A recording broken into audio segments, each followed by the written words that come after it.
اعوذ باللہ من الشیطان الرجیم، بسم اللہ الرحمن الرحیم۔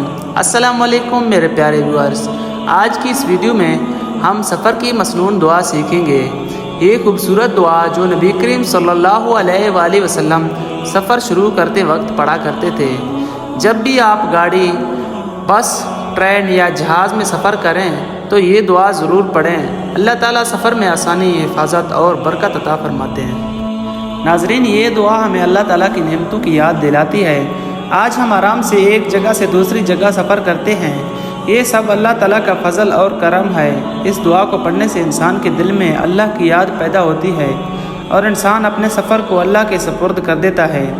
اسی لیے گھر سے نکلتے وقت اور سفر شروع کرتے وقت یہ دعا ضرور پڑھا کریں۔ آئیے دعا سنتے ہیں۔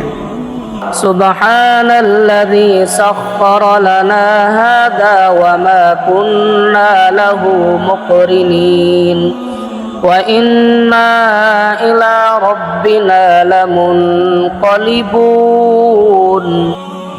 ترجمہ: پاک ہے وہ ذات جس نے اس سواری کو ہمارے تابع کر دیا، ورنہ ہم اسے قابو میں لانے والے نہ تھے، اور بے شک ہمیں اپنے رب کی طرف ہی لوٹ کر جانا ہے۔ اللہ تعالیٰ ہم سب کے سفر آسان فرمائے، ہر قسم کے حادثات اور پریشانیوں سے محفوظ رکھے اور ہمیں اپنی حفظ و امان میں رکھے، آمین۔ ناظرین، اگر آپ کو یہ ویڈیو اچھی لگی تو ہمارے چینل النور الاسلامی کو سبسکرائب کریں تاکہ آنے والا ہر ویڈیو آپ تک پہنچ سکے۔